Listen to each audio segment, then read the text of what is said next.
Hello students, दृढ़ता success academy online classes में एक बार पुनः आपका स्वागत है। मैं विशाल सर एक बार पुनः आपका स्वागत करता हूं। आज मैं अपने 4 सेमेस्टर के स्टूडेंट्स, चाहे वो बीएससी के हों, चाहे बीए के हों, चाहे बीकॉम के हों, उनके लिए आज मैं आपके लिए एक वीडियो लेकर आया हूं, जिसमें मैं आपको 4 सेमेस्टर सेकेंड ईयर 4 सेमेस्टर जो इंग्लिश के मेजर स्टूडेंट्स, मेजर सब्जेक्ट के रूप में जिन्होंने इंग्लिश को चूज़ किया है, उनके लिए मैं ये वीडियो लेकर आया हूँ। आज मैं सिलेबस आपको दे रहा हूँ। कल से मैं आपको जो भी ये सिलेबस में है उसके पैटर्न वाइज और आप कह सकते हैं क्रम वाइज मैं आपको वीडियोस दूंगा।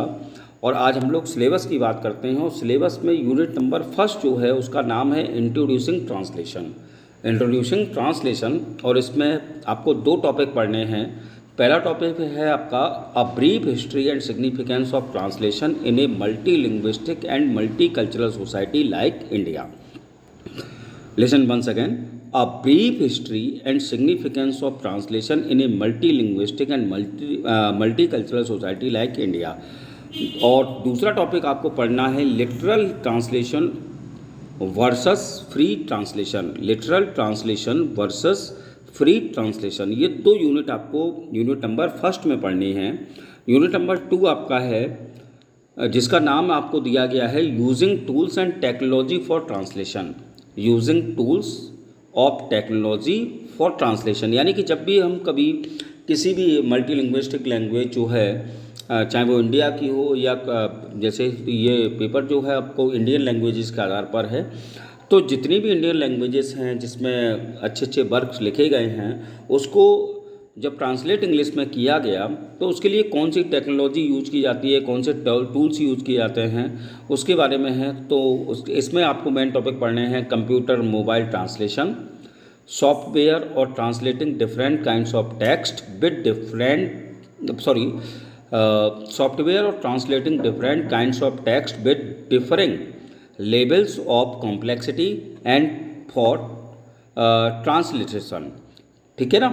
तो यूनिट नंबर 2 आपकी ये है। यूनिट नंबर 3 जो है, यहाँ से आपका टॉपिक से स्टार्ट होंगे। तो यूनिट नंबर 3 आपकी फिक्सन की है, और हम लोग जानते हैं फिक्सन का मतलब होता है नॉवेल्स।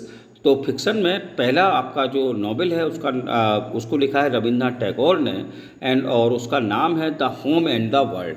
जब हम रविंद्रनाथ टैगोर की बात करते हैं तो रविंद्रनाथ टैगोर ने अपने जो मोस्टली वर्क्स हैं वो लिखे हुए हैं बंगाली भाषा में, और उसको ट्रांसलेट किया गया है अलग अलग लैंग्वेजेस में।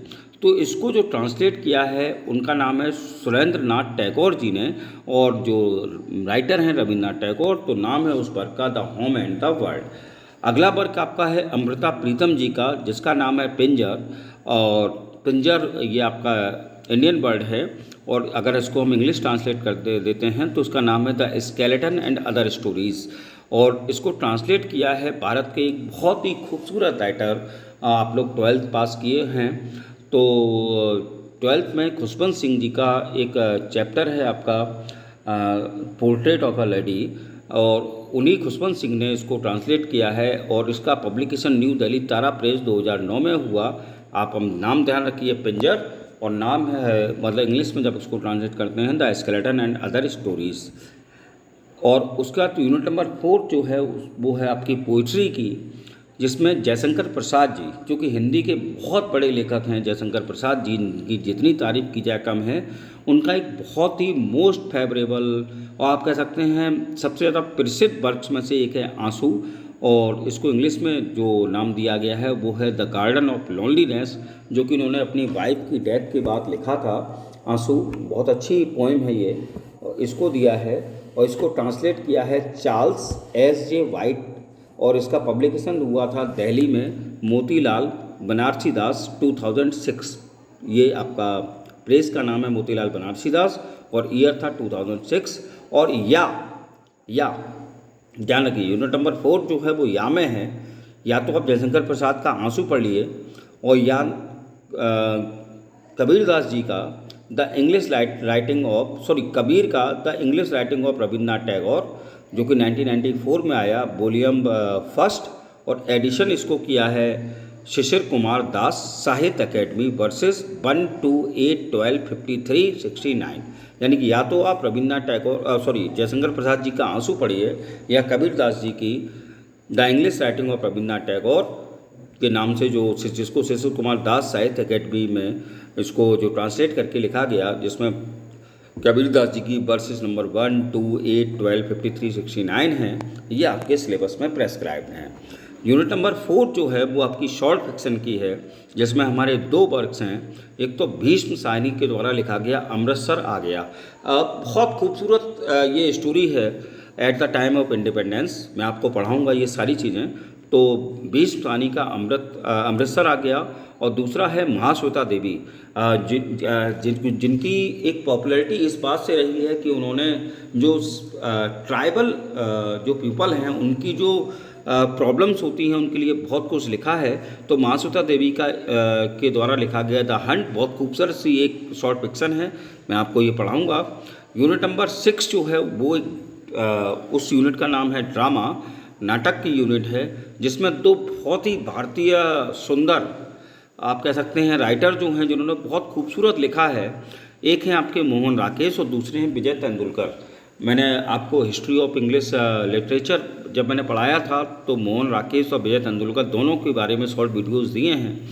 तो मोहन राकेश जी के द्वारा लिखा गया आधे अधूरे, जिसका इंग्लिश ट्रांसलेशन नाम है हाफ वे हाउस, और दूसरा विजय तेंदुलकर के जी का द्वारा लिखा गया कन्यादान। ये दोनों बहुत खूबसूरत ड्रामा है, मैं आपको पढ़ाऊँगा। यूनिट नंबर 7 जो है वो ट्रांसलेशन प्रैक्टिस के नाम से है, जिसमें क्या होगा 1 passage for translation Hindi to English. आपको ध्यान होगा जब आपने 12th किया था तो एक ट्रांसलेशन आता था स्टोरी राइटिंग, जिसको हम लोग जब पढ़ाते हुए कहते थे। तो इसमें 1 passage for translation Hindi to English, एक पैसेज आपको दिया जाएगा जिसमें हिंदी टू इंग्लिश ट्रांसलेशन करना है, और 1 stanza for translation Hindi to English, एक स्टैंजा दिया जाएगा।